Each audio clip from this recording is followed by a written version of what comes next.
Hello all, it's Ben here at Substation Engage. So as you can see from the intro, I've focused on doing the main station area. So we've got both platforms done, as in the buildings and the woods area here. Just to give you a good pan around. Still more to do. I've got to put the lights in, the platform lights, and some detailing, but I've actually added a bit more detailing like these signs there over in from the last month. So I did that sign there. Got a busy update, especially the landscaping of this hill and putting this track in. So what I'll do is I'll just take to my previous self and do the usual, go through the build. Cheers. This is the car park, so that's looking from the bridge, so that's the cafe, that's the car park area. There's a fence. Just take you through a few shots.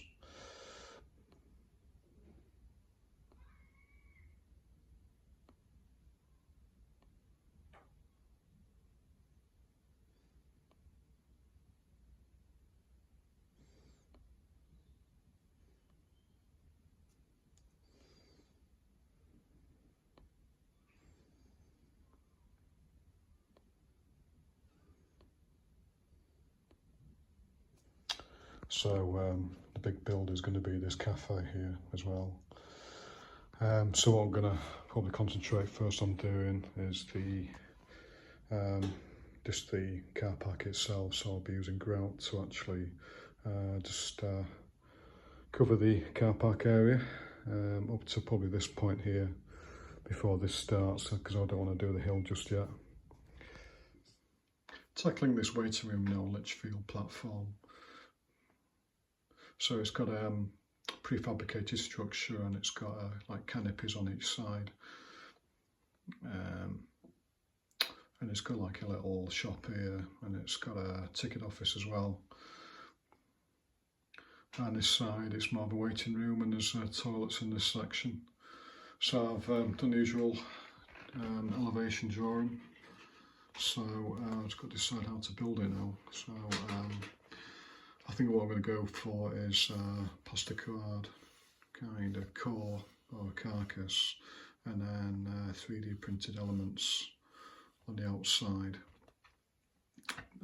sort of stuck on the outside to get that panelling. So I think you have to do it like that, because you can't just assemble 3D printed elements on their own. You have to have some kind of carcass, because they're so prone to warping. I'm making these outside panels now for the ticket stroke cafe.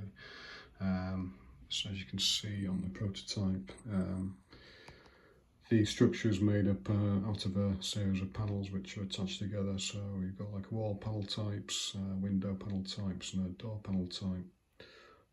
So on the next one you can see them aligned, and then you've got like a corner one here. So on my Tinkercad, I've done the different types and different colours. So you've got the corner ones there, and you've got the door and the window and the wall one. So from that I want to create maybe a set of 6 basically. I've got 4 at the moment, and I'll print a set of 6 off, and then I'll attach them to the carcass. As you can see from the way they're aligned, they actually line up on the edges here with these circular elements. So that's how they get attached. Got me panels ready for printing, including this doorway here, which is there. Thought I'd get that sort of partial doorway in.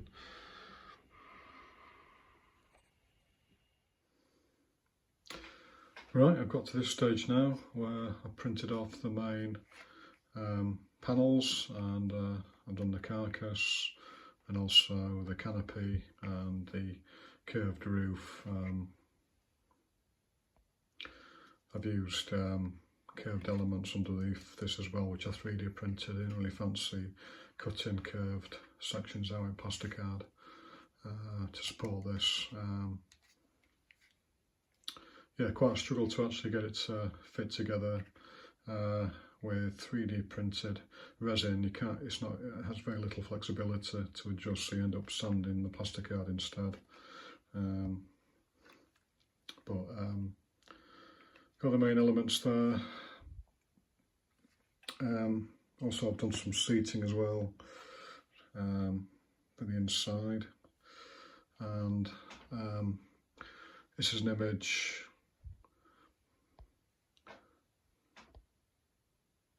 from Google Maps inside. So what I've decided to do is put this into Affinity Photo, plus this one as well, the toilets, and flatten them so I can print out to make the walls. So I've got the ticket wall and I've got the toilet wall. I also got the cafe shop, plus some elements for the outside as well, like the posters. So I'll be putting them in the interior and exterior. So I've got it all painted up, and I've put some transfers on and the glazing, just see what it looks like in situ.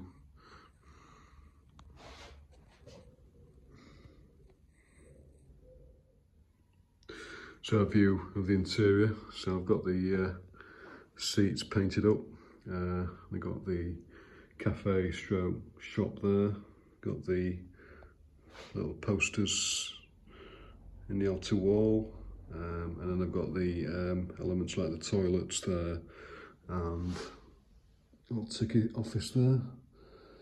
I also glazed it as well inside. I used just very thin glazing this time because I didn't want the edge of the glazing showing for quite thick solid glazing, so because you've not got much room to put the glazing in there because of the supports I used there to get the 3D printing as straight as possible.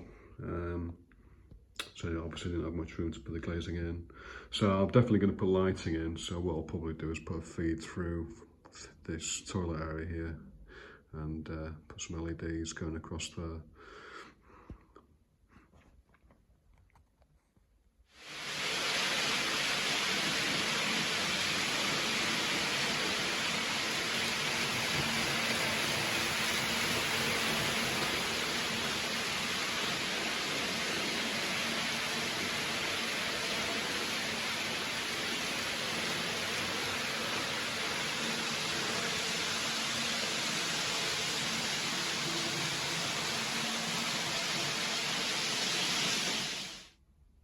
Looking to do this area now, which we've got these electrical substations and the fencing. So looking at the photos I did, you got the electrical substations there, the two green ones, and there's another one there, and some brick wall surrounding it, plus this palisade fencing. So yeah, you'll have the palisade fencing around here. I got this edged brass fencing from Econ. It's a modern Midland region fencing because Midland region has this chevron style, so I've got 2 packs of those. So I'll be painting those black and mounting them from where the brick wall ends about there, and then I've got another mount here which goes on the edge of the platform. There's also this side as well, which will have fencing as well, but I might 3D print that because it's like double lined fencing there up to the entrance there. There's also some fencing on that side as well.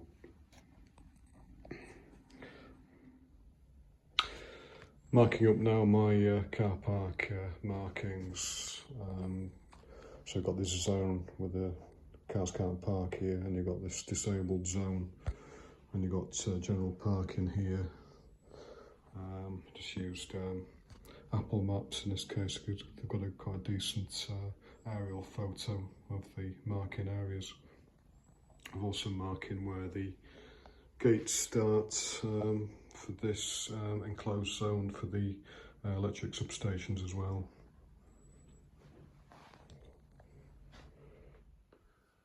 Just doing a Tinkercad now for one of these substations.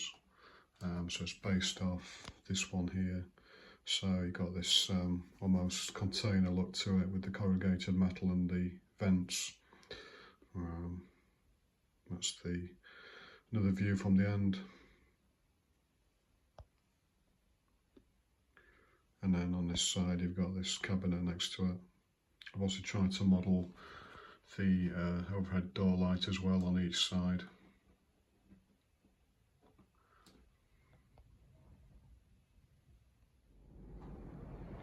So I've almost got this area complete now, up to where it starts the elevation to the bridge at this end. So that'll be another video. Got the electric substations painted up, and I've also got some static grass which is kind of grown up at the side there.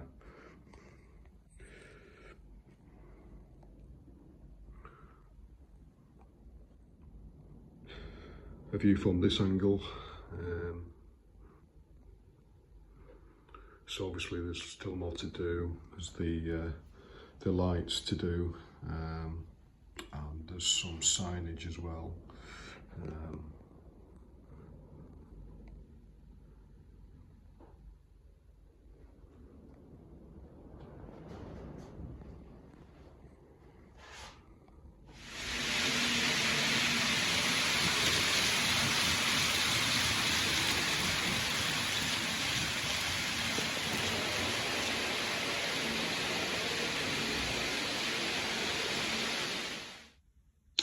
Just sketching how am I going to go about actually doing this area how I'm going to rearrange the pallet company.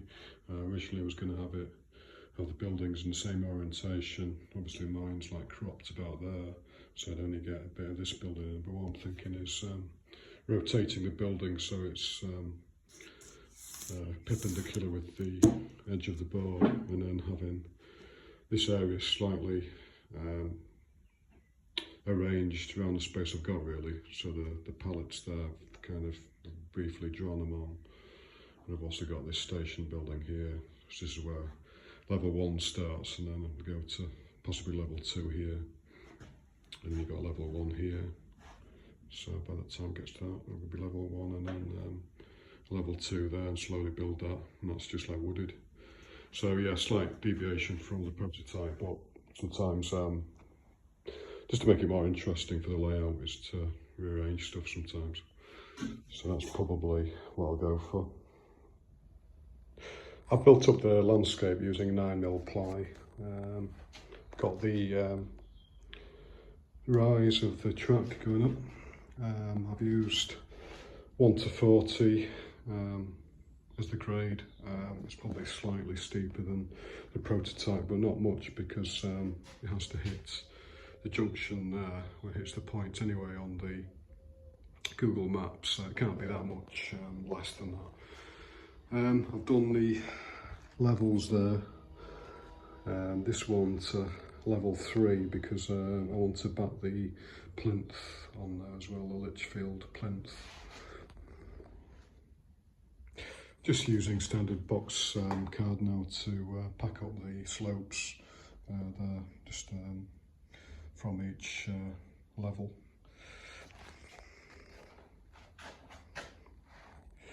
This side as well.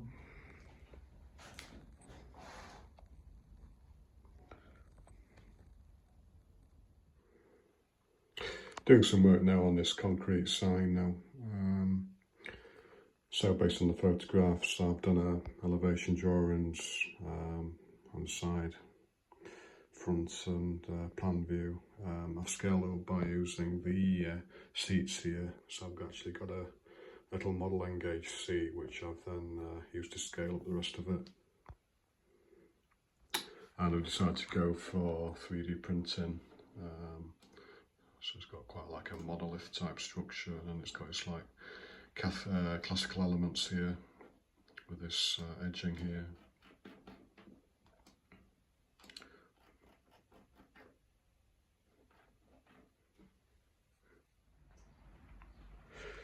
I've laid the static grass. I've used mainly a mix of standard grass and dead grass mixed together, and I've used sort of more 2mm on the concrete side.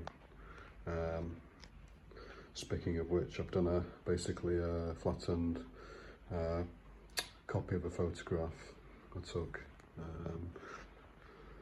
Try and get it as straight as possible. I've also done the fencing as well. And start to paint up these buildings as well. I've also had a go at doing the structure for this end platform. Supports here. Just based on a photograph I took actually when I was going past, even before I thought of doing Lichfield.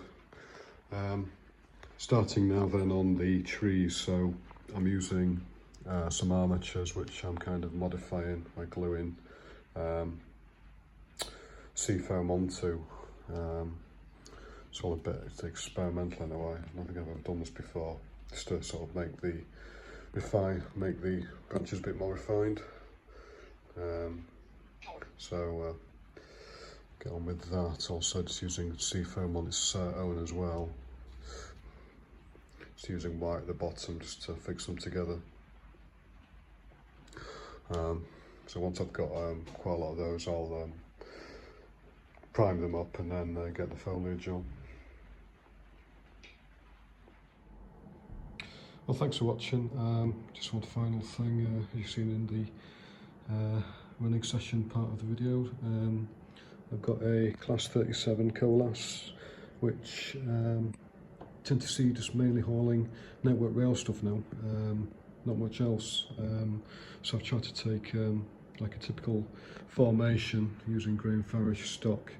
There's an additional Mark II coach, I believe, which is just like a van wagon. It's basically got no windows in it. I want to model, so we'll be doing that soon.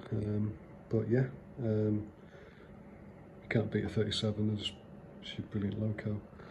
So great. Just moving back to this.